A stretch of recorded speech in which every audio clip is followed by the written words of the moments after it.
মার কাছে ধরা পড়তে আবার ভয় কিসের? হ্যাঁ তাও মা, তাও ভয় করতো। তাই না, আমি মাঝে মাঝে তোমায় ফোন করতাম এখানে, যদি তোমার গলা শুনতে পাই। ওই ফোনগুলো তুই করতিস? জানতাম এই মধুর গন্ধ পেয়ে মৌমাছি ঠিক চলে আসবে ছুটে ছুটে। কে মৌমাছি কে মধু? উফ, সেটাও তোকে বলে দিতে হবে বুঝি?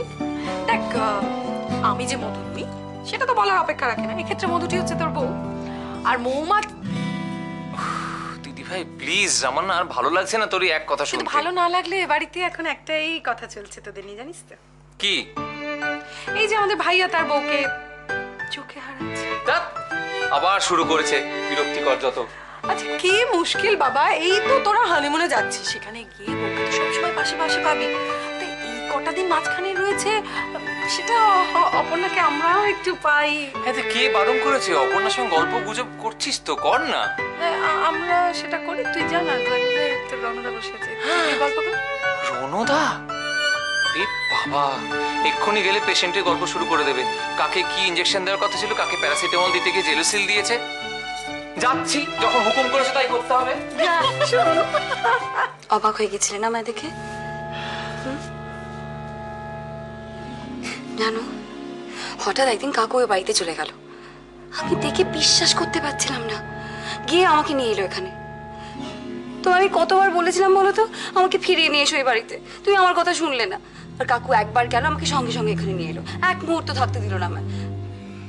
চন্দ্রা প্লিজ শোনা, তুমি অনেকদিন বাদে বাড়িতে এসছো তো, একটু রেস্ট নাও। আমরা অন্য কোনো দিন গল্প করব। আমি আসি।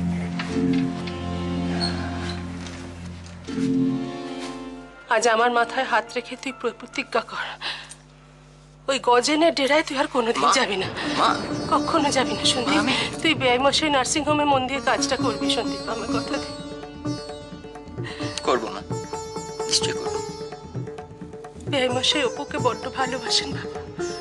জানি মা। তুই শুধু একটা জিনিস দেখিস, ও বাড়িতে আমার অপুর মাথাটা যেন কোনো কারণে হেট না হয়ে যায়। আমায় কথা দে সন্দীপ, তুই আমায় কথা দে, তুই আবার সে আগের মতো হয়ে আমার কাছে আসবি। হ্যাঁ মা, আমার কথা দে। কথা দিচ্ছি মা, আমি তোমার কথা দিচ্ছি। বিশ্বাস করো, আমার জন্য তোমাদের কারুর কোনো দিন সম্মান নষ্ট হবে না মা। আমার শুধু কটা দিন একটু সময় দাও। দেখো না, আমি আবার আগের মতন হয়ে তোমার কাছে ফিরে আসতে পারি কিনা।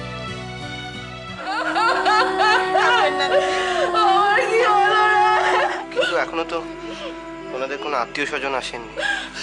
জগলি, তাতে কি হয়েছে? আমরা সবাই মিলেই ভজরেকে নিয়ে চলে যাব। না মানে আমি যেটা বলতে চাইছি সেটা হচ্ছে যে ওনার মুখাগ্নিটা কে করবে? ওর মুখাগ্নি কৃষাণই করবে। আমি?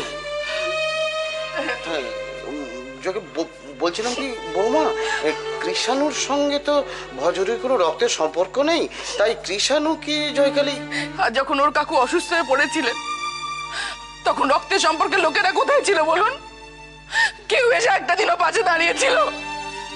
কেউ দাঁড়ায়নি। এই ছেলে মেয়েগুলো রাতের পর রাত, দিনের পর দিন